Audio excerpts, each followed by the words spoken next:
Okay, so welcome back. This is chapter 2. So we're going to begin chapter 2 today, taking a look at section 2.1, and we'll go from there. All right, chapter 2 is about solving systems of equations, and in section 1 here, we're going to take a look at the idea of solving linear equations by the echelon method. So in this chapter, what we're going to do is we're going to take a look at a bunch of different methods. So different ways, if you want to think about it that way, or different methods for solving systems. Okay. I made an adjustment to the pressure sensitivity of my pen when I'm writing on the screen. I really kind of like it.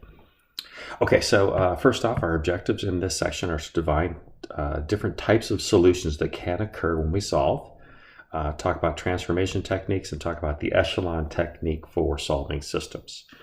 Now, before we can actually solve systems, though, let's answer this question. What is a system of equations? So in this chapter, or in this section specifically, but in this chapter, we're going to be working with systems of first-degree linear equations. Now, saying first-degree linear equations is actually redundant. They are systems of linear equations or systems of first degree, but we don't have to say both. And basically what that means is all of our variables have exponents of 1. So there's a 1 there, there's a 1 there, there's a 1 there. We don't actually write those ones because, well, we're lazy, and we decided a long time ago in math that oftentimes if 1 is as a exponent or if 1 is as a coefficient, we don't write it. Okay, now, something that you might be noticing here, you might be wondering about all this subscript notation, these sub 1s and sub 2s and sub n's. Oftentimes, if your system only has 2 variables, the one you'd be working with, you might see it written as x's plus y's equals a number, or maybe you'll see x's plus y's plus z's equal a number.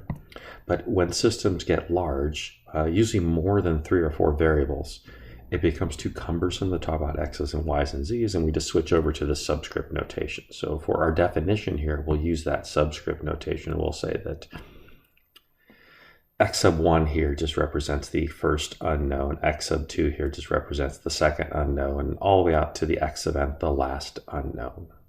Okay. Now all those coefficients there, all those a sub whatevers and b sub whatevers and c sub whatevers just represent all the possible coefficients for these variables. Okay, so the b sub 1 here just represents some number multiplied by x. All right, so in this chapter, we're going to be working with systems of equations. Systems of equations, they're all going to be first degree, so we don't have to worry about any exponents. And they're always going to be a bunch of equations with a bunch of unknowns. Okay. Now, ideally, in a perfect world, we would have as many equations as we have unknowns, and that would let us find most often a solution. Sometimes we'll have more equations than we have unknowns. Sometimes we'll have less equations than unknowns, and we'll deal with all those different things when we run into them. All right, so first off, what is a solution? Well, this is a graphical representation of a solution. So for these examples right here, we're talking about a 2-variable system. And a solution basically just means that you got an answer, right? It means that you found an ordered pair in this case. Since we're talking about variables, there's an A in variable. Wow. Talking about variables. We're talking about a point on the graph geometrically that would represent some value for x and y that when you plug them into your system, they make all the equations true. Now, as soon as you move beyond 2 dimensions, as soon as you move beyond 2 variables, it makes it really, really hard to draw a picture. But if you had a 3-variable system, then a solution would just mean an x and a y and a z that made it true. If you had a 4-variable system or a 5-variable system, now you're starting to talk about things like an x sub 1, an x sub 2, an x sub 3, an x sub 4, a quadruple there that would make that system true. And in a perfect world, every system would have a unique solution, a number for each variable that would make the system true. But we don't live in a perfect world, and in fact, we oftentimes are going to have scenarios where you will have no solution meaning that there is no way to find a set of values that make all of the equations in your system true at the same time.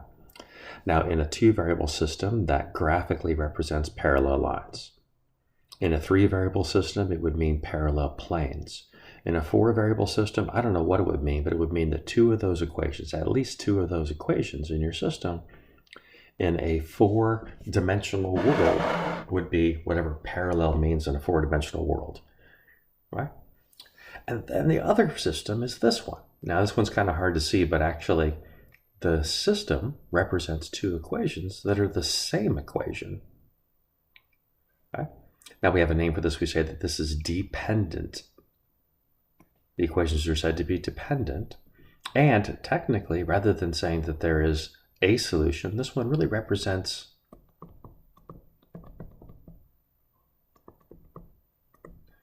infinitely many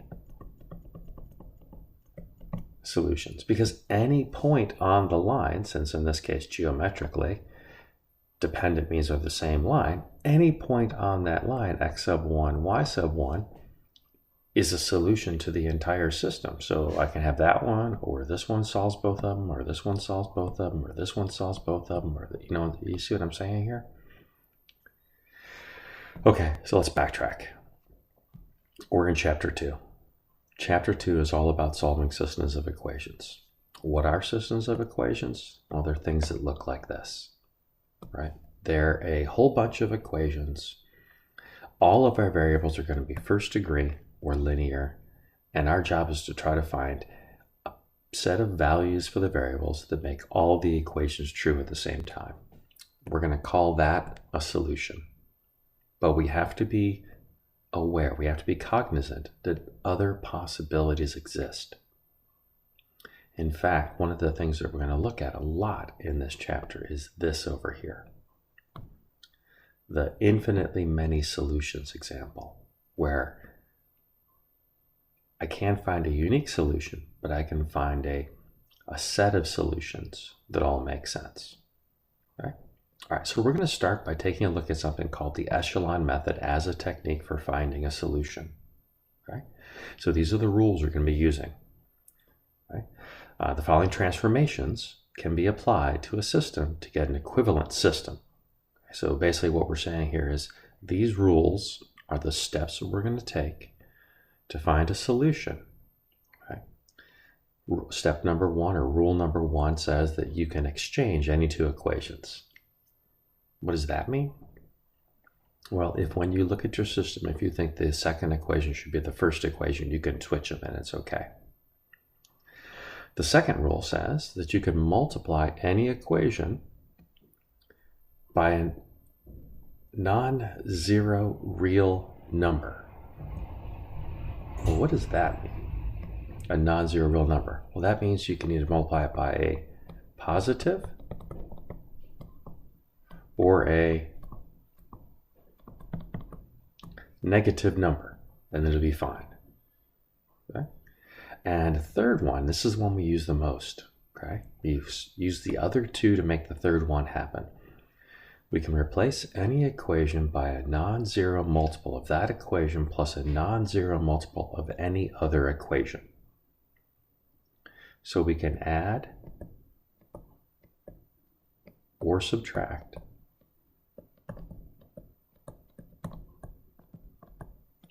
any two equations. That whole non-zero multiple business just is like an extension of rule number 2. So we can add or subtract any two equations. Okay. All right, so why would I need to do these things? Well, I'm going to go down to an example, and then I'm going to come back up to the directions here and show how to use them for that example. All right, so here's our really simple example. And I say it's a simple example not because it's easy, because it's uncomplicated.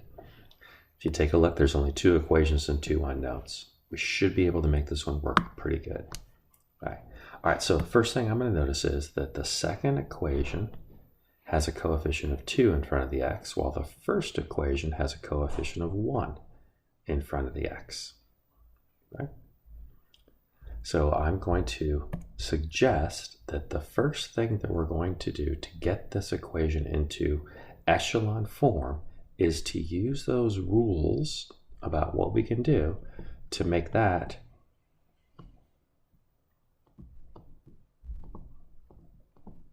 go away. And what do I mean by go away? I am going to add or subtract to eliminate the x term in the second equation. Okay, so our first step, I'm going to leave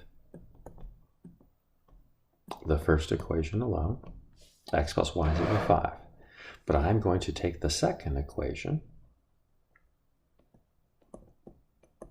and I'm going to replace it with the old second equation minus 2 times the first equation.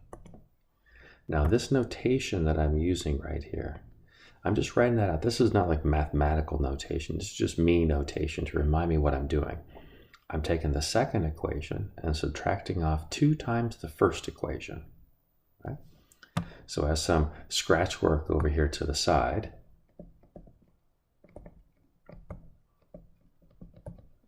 right?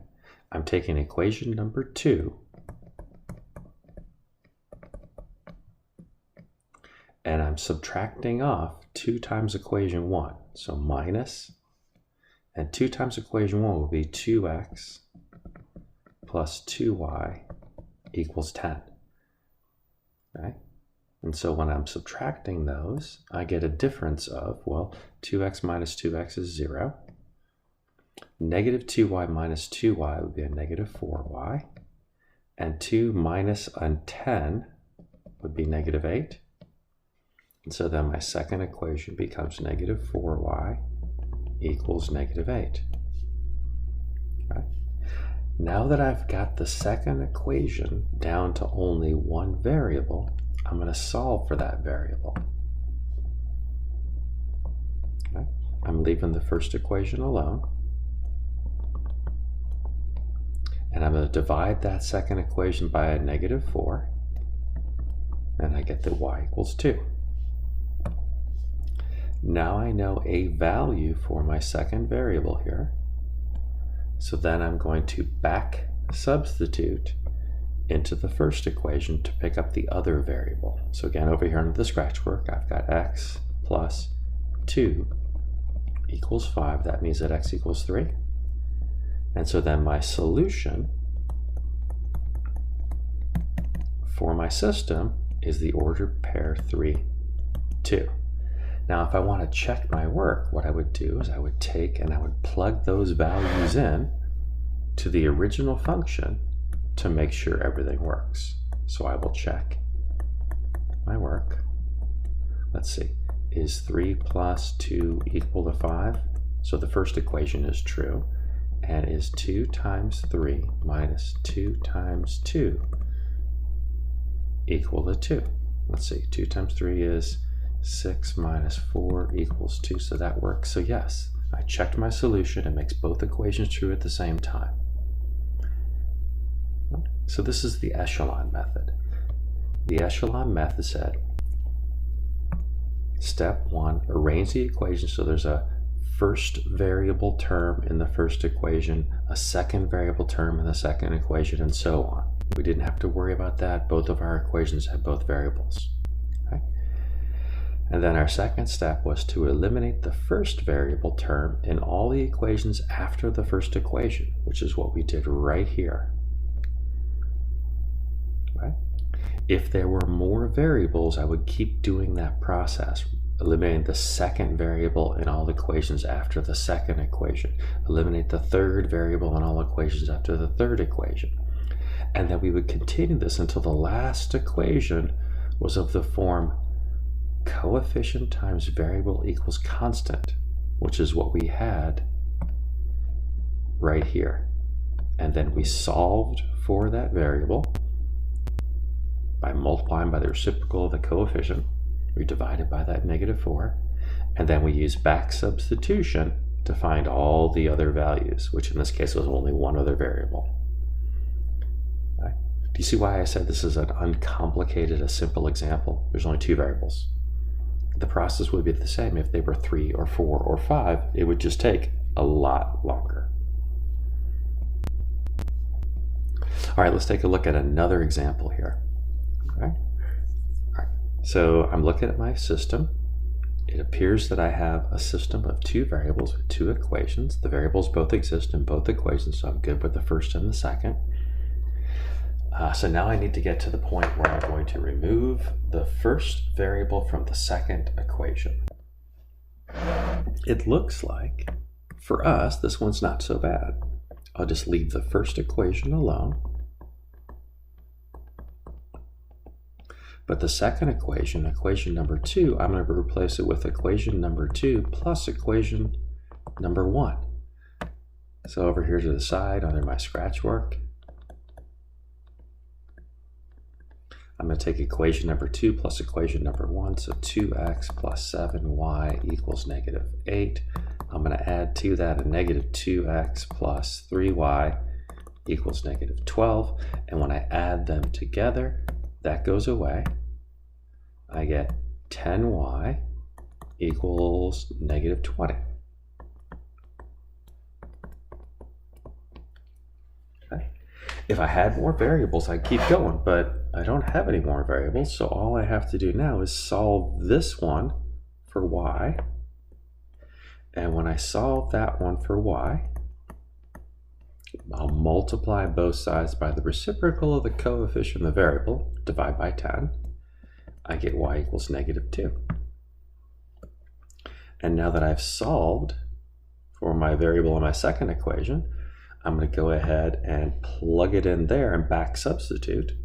So again, over here under the scratch work, I'm going to have 2x plus 7, oops, not y, 7 times -2 equals -8.